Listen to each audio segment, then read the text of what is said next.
Hey, welcome to SI Now. It is Thursday, November 10th, and I'm Maggie Gray. It's fight week here in New York City, and no, I'm not talking about the aftermath of the presidential election, but UFC 205 at Madison Square Garden.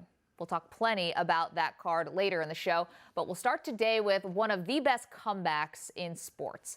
It's the subject of a new movie called Bleed for This, and yesterday, our own Ryan Aselta sat down with the stars of the film, Miles Teller and Aaron Eckhart.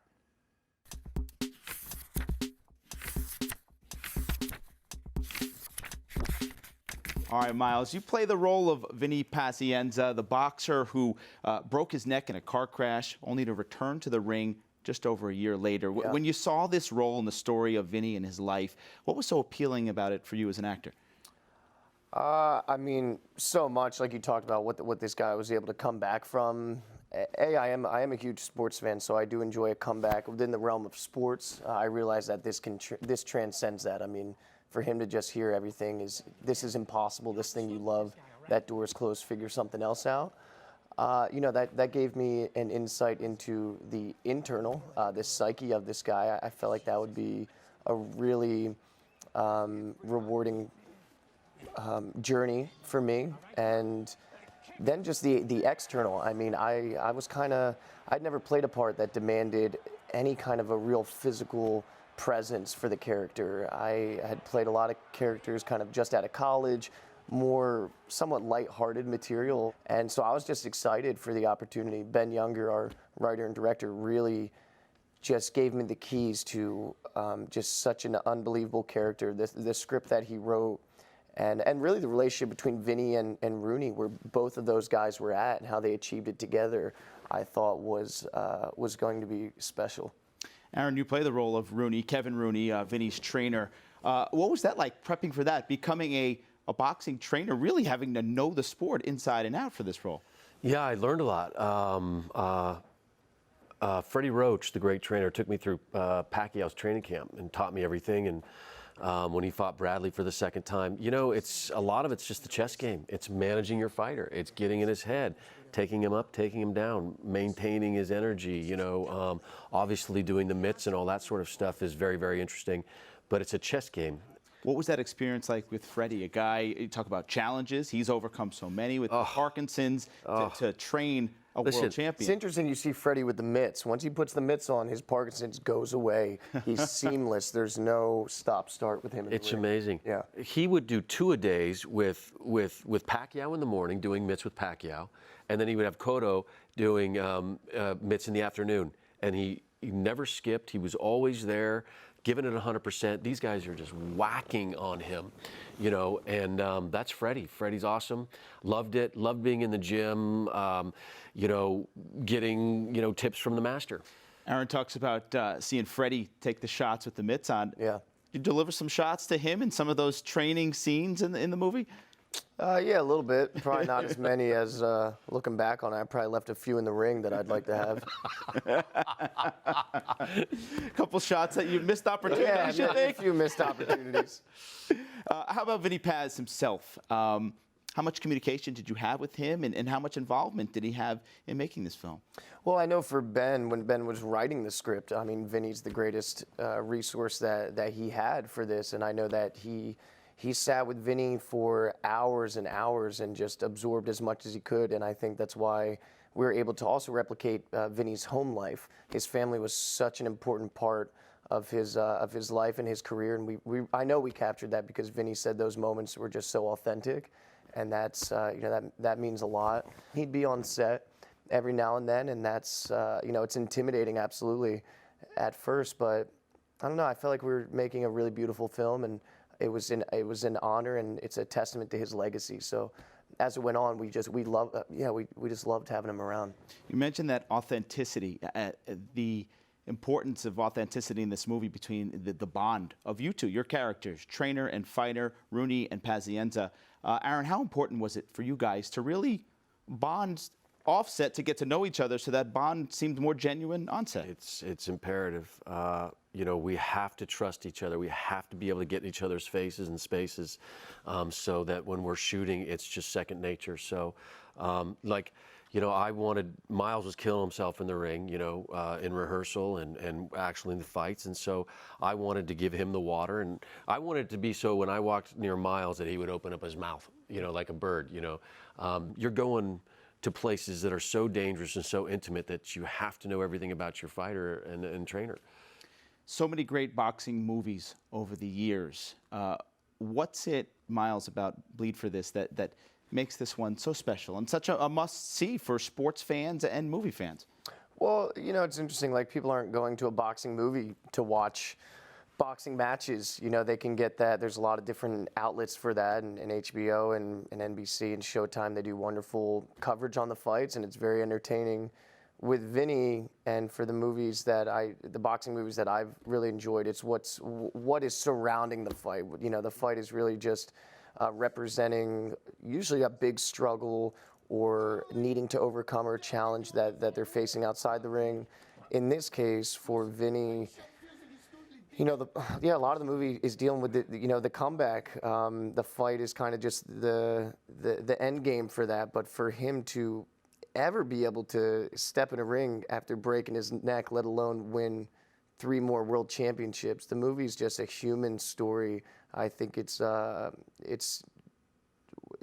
very inspirational, and by the end of the movie, if you're not almost tears of joy in terms of you're just so happy for him because you realize what it meant to him and his family and to Kevin, then we messed up, because as a documentary, this movie would be captivating. So if you're going to make a movie about it, don't mess it up, and we absolutely didn't. Great stuff. Bleed for This. The film is out November 18th in theaters. Miles Teller, Aaron Eckhart, thanks for being with us, guys. Go Eagles. Thank you.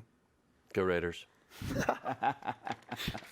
Sounds like their next movie should be about football. All right, speaking of the gridiron, NFL locker rooms are the most diverse in all of sports. So how is this election impacting that space? Earlier, I spoke with longtime O-lineman Ephraim Salaam.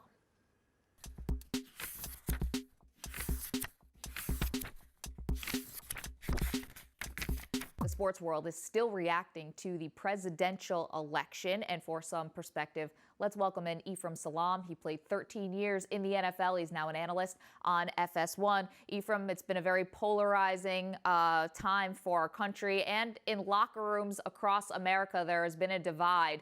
When that happens, we often look to the leaders of a team, like a head coach, to bring everyone together and get back on the same page. If a coach's political views do not align with the players, how much harder is it for that player to buy into a unifying message from the coach? Of course, because what we see today in society, especially during this presidential race and the social climate of the country now, is as soon as someone's political beliefs don't line up with yours, especially in this case, then you tend to kind of tune them out about everything else. That's why it's extremely important that you don't mix politics with work in terms of the NFL. Coaches aren't preaching their ideas about who they voted for, or players aren't sharing with each other in the locker room, which is not advised by management and coaches to do so, because the one thing you don't want to do is fracture that locker room that you have, because you guys are there to win football games. You guys are there to trust in each other and believe in each other. And the last thing a coach would want to do is add politics into the mix of that. Yeah, but we saw Bill Belichick. Donald Trump read a letter that he had wrote that sounded like support. Rex Ryan introduced Donald Trump in a rally earlier this summer. Some players have made their political views known. Is it difficult to separate political viewpoints and football? Well, it is, because when you look at it, you look at what's happening, especially on social media. People are writing, if you vote for this candidate or that candidate, I'm unfriending you. We no longer have anything in common. So when you start talking about that and you bring that into the locker room, well, yeah, you do have something in common. The common ground is you guys work together. You guys are working to win football games. So if you start losing the trust in your teammates because you don't believe they have the same ideals you do, then that can splinter a locker room, especially something as controversial as politics and religion. I'm curious, though, because you are a Muslim. If you had a teammate who voted for Trump, would you take it personally?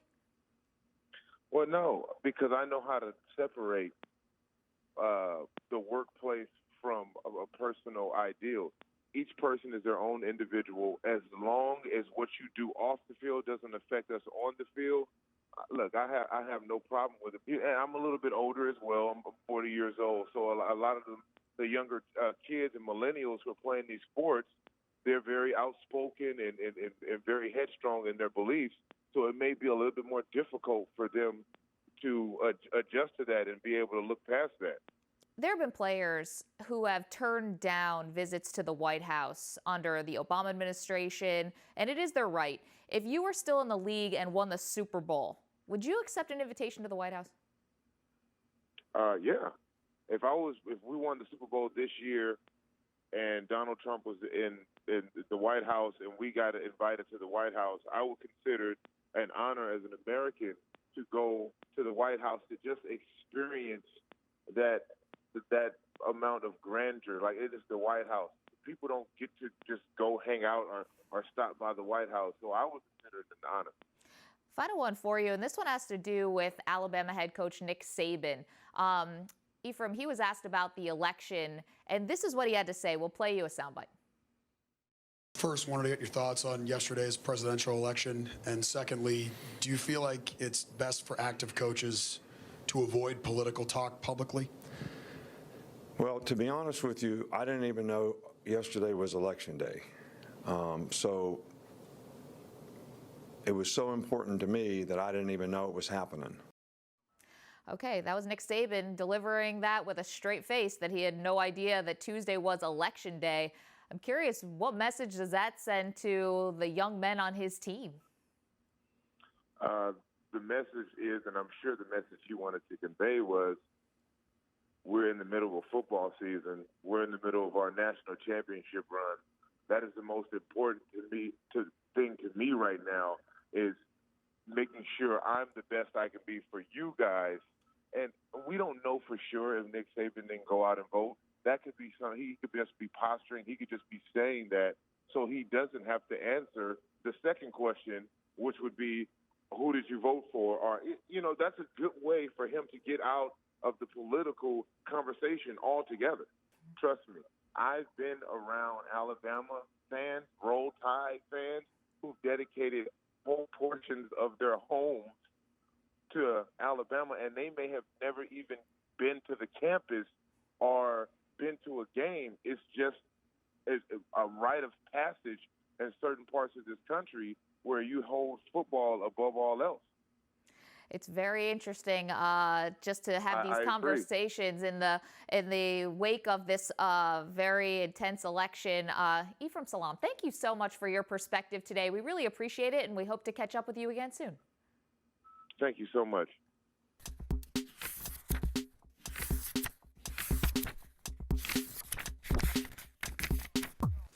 Turning to UFC 205, it happens this Saturday night. Let's get the thoughts of a UFC Hall of Fame fighter, a 9-time world welterweight champion. Matt Hughes is here. Matt, good to see you. For so long of your career, you could not fight in New York. Now this one is headlined Conor McGregor, Eddie Alvarez. Who wins this fight? Right off the bat. Yeah, right off the bat. I think Alvarez has some advantages in this fight. He's the bigger person somewhat. If he can get in tight and take the fight to the ground, he's going to be fine. Conor's been doing a great job of using his distance, his reach, so he's going to want to kind of keep away from Alvarez and play that striking game. So typical grappler versus striker on this one. Okay, but you're picking Alvarez in this fight. I do think he's got a little bit of advantage. Okay, well, I'm taking that as you're picking Alvarez in this fight. What would a loss do to Conor McGregor's career at this point? You know, I don't think it plays a huge role. You know, I've always heard from the UFC brass, Conor will fight anybody. He just doesn't say no, which I love that about him. But a loss isn't a huge deal. He's going up a weight class. He's a champ at 45. So it's a big win for him, though. There's never been somebody to have 2 weight classes championship belts at the same time. So it's a big win. Is that good for the sport, though? It's good for Conor. It's good for sure. him. But You know, I don't know if he wins the 55-pound belt. I don't know if he'll go back down to 45. He had a terrible weight cut, so you could see him just come up a weight class and not even compete down there anymore. Forfeit that belt. Yeah, right. Forfeit the featherweight belt. You mentioned that Conor will fight anyone, and that's what UFC loves about him. He's had 6 fights in the last 2 years. That's a very good clip. Not a lot of extended time off. Will that catch up with him in this fight? You know, it might not catch up with him on this fight or his next fight, but yeah, it will catch up with him down the road. You know, the better thing to do is take some time off between fights, relax your body, don't get hit, don't spar. So, but we'll see. I think he's a young guy. He hasn't been hit a whole lot, so I think he's fine. Okay. Dana White was a guest on a New York City radio show. When he asked who was the biggest star, Matt, in the UFC, this is what he said. Ronda Rousey, such a big star that when you go down to Brazil, I don't know if you guys have ever watched any of the fights we do from Brazil, they don't care who you are. They want the Brazilian to whoop your ass, right? When Ronda went down there, they cheered for Ronda over the Brazilian. Wow, that's true. I remember that lady, yes. Never seen that before in my life, and we'll probably never see it again. All right, that was Dana White cursing on terrestrial radio. Shocker. Matt, do you agree? Do you feel like Ronda's the bigger star, or has Conor shown with this lead up to UFC 205 that he can hold that mantle? Yeah, I think with Ronda taking that time off, coming off that loss, I think she has lost a little ground in that. I think Conor probably is right now the bigger star. I would say that more people in this world know who Conor McGregor is than Ronda. Yeah, interesting. I don't know how we would poll that or how we would find out. It'd be tough. It'd be tough, but that'd be an interesting theory for sure. Moving away from UFC 205 for just a moment, I got to get your thoughts about Jon Jones. We found out that he was stripped of the title. This is the second time that the UFC has taken away his belt. Should he be banned for life? I don't know if he can really end his career because of it, but yeah, he definitely needs kind of the book thrown at him. But you know, it's an interim title. To me, interim title doesn't mean much anyway. You're not the champion. Somebody else is holding that belt, so not a huge deal. Like if he was the champion. So definitely slap him on the wrist, throw the book at him, but I don't think you can end the guy's career. Give him a reason to turn around. Do you feel like the UFC needs to give him a reason, or is that something that has to come from the man? You know, the UFC can definitely take the title from him, the interim title and this and that, but nobody's going to tell Jones to change. It's got to come within, just the way it is. So that's just my belief. When people say his name now, what comes to mind? Bad things. You know, whether it be the hit and the run or the addictions.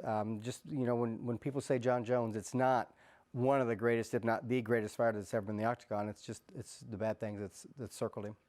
Let's go back to UFC 205 for a moment, because we know that McGregor and Alvarez are getting all the acclaim, of course, but which of these matches do you think will be the most unpredictable? Well, the girls' fight, you know, the title fight down there is going to be tough. But for me, my weight class, I'm looking at Tyron Woodley and Wonderboy. That is the fight I'm wanting to see. You know, I think Tyron's probably got an uphill battle. Thompson is so quick, seems to be very fluent everywhere as far as being on the ground, some wrestling, obviously some great striking. So that's the fight I'll be watching. That's my number one fight to watch.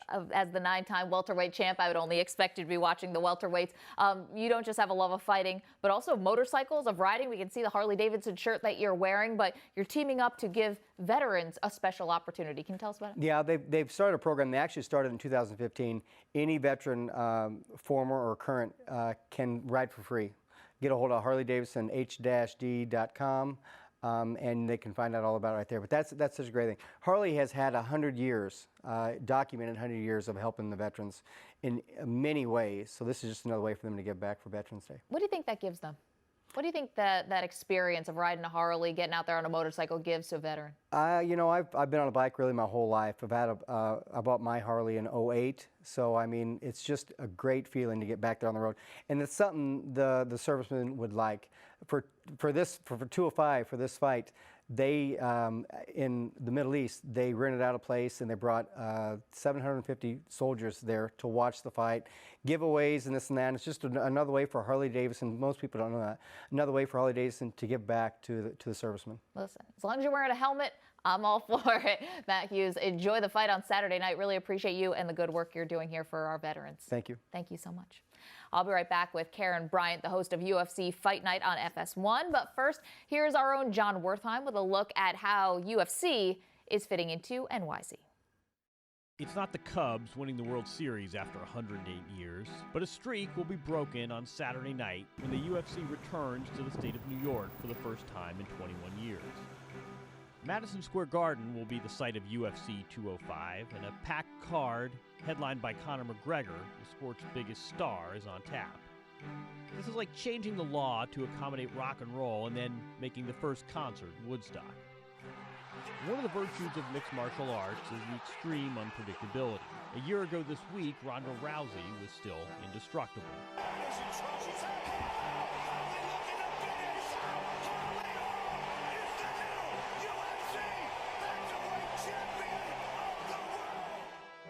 But this we already know about Saturday night. It'll set records for UFC Live Gate, it'll set records for pay-per-view buys, it'll set records for the average price of a ticket. This is a milestone event, in other words, another step in the UFC's calculated fight plan to bob and weave and gradually slip into the mainstream. Fitting for the first card in Midtown Manhattan, this strategy is go big or go home. And the UFC looks like it's sticking around.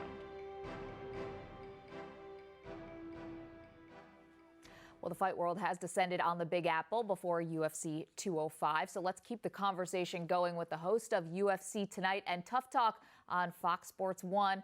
Karen Bryant is here. Karen, thanks so much for being here. Thank you for having me. Okay, we just heard John Wertheim say that the UFC is bobbing and weaving into the mainstream. What's at stake for them this Saturday night? Well, I do believe that there is a lot at stake, certainly. A lot of people still think there are no rules. They think that you can do anything, is no holds barred. I think people will see that not only is it more than a legitimate sport, a real sport, but that the fan base is multi-generational, diverse, that it encompasses a lot of people, and people can relate to it more so than I think they even would understand that they could. Yeah. The unpredictability of the UFC is a big appeal and why people love it. But not all surprises are good surprises. True. In UFC 200, John Jones gets pulled right before the card. Brock Lesnar wins, but then gets popped for PEDs.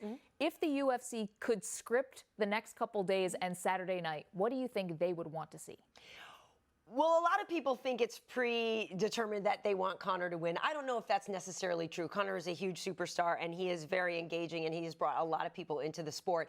I think they would just hope for a fantastic fight. You know, the thing about Madison Square Garden, we all know, we all talk about how much history there is with so many great fights over the years, all the legendary boxing matches that have taken place there.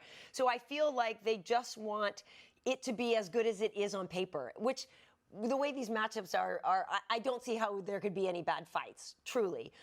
So I really just think that they're hoping for the athletes to shine like they always do, and for new eyes to come on and recognize how engaging the sport is, how much fun it is, and what true professional athletes the fighters are. You think that's the biggest goal for the new ownership group and for Dana White on Sunday morning? They want to wake up and say, I achieved the Super Bowl of fighting. I mean, really, at this point, it's equivalent to that. You had a great analogy in that lead, saying it's like saying I'm going to have a rock concert and it's Woodstock. I mean, truly, they have fought so long, no pun intended, right, to get it legalized here in New York, to be able to do it in Manhattan in the greatest arena ever. I think that in and of itself is a success, but the way that these fights will likely play it. You can't have 3 title fights and have it not be amazing. So I think it's really a great maybe reinvention for the new ownership. Sure, yeah. We've been watching you on MTV, on VH1, on CNN. You've had a few stops before getting to UFC. You've met a lot of musicians, politicians. Yes. Let's call them characters. Anyone remind you of Conor McGregor? No. Is there anyone he compares to? It's hard to say. He is as engaging as, let's say, a very big, movie star. Let's say, you get somebody like Brad Pitt in who you just really love what they can do, and they're very, very talented. But it's a different kind of person. Conor, he makes you pay attention to him. Where the other thing I love about it is, having done entertainment reporting, that kind of thing, it's fun. People come in and they sit down, and maybe you'll have a great conversation. But you kind of know what's going to happen when you sit down for that interview. You know, I've done the Oscars red carpet. I kind of knew what that was going to be, even though it was amazing. You know, hey, here's Leo DiCaprio, here's Oprah, here's whatever. It was amazing. But I truly go to work, and I have no idea what's going to happen. That Ronda Rousey fight, for example, I was in the studio for that one. Had no idea. I mean, not that Holly isn't good, but we went bananas in the studio because we truly didn't know what was going to happen, and that was unbelievable.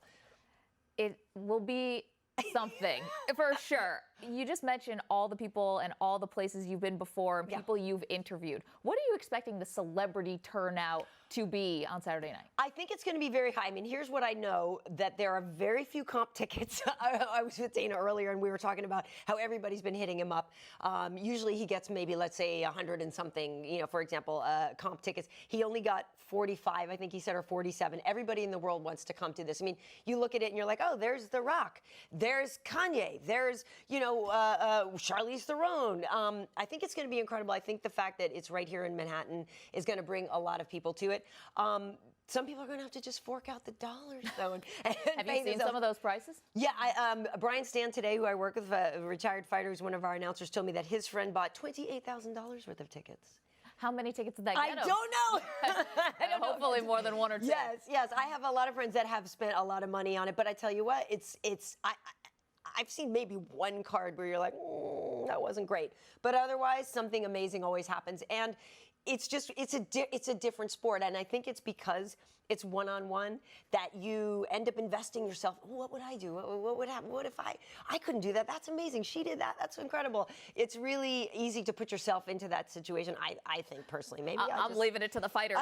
I know. But you've been a lot of places. You've seen a lot of things, and now you've been a part of the UFC and broadcasting with them and for them for a while. If you were going to predict a surprise for Saturday night, what do you think it is? A surprise. I would, and no disrespect to Karolina Kowalkiewicz, I would be surprised if Joanna Jędrzejczyk didn't win. Okay. I would be surprised if she were to get knocked out.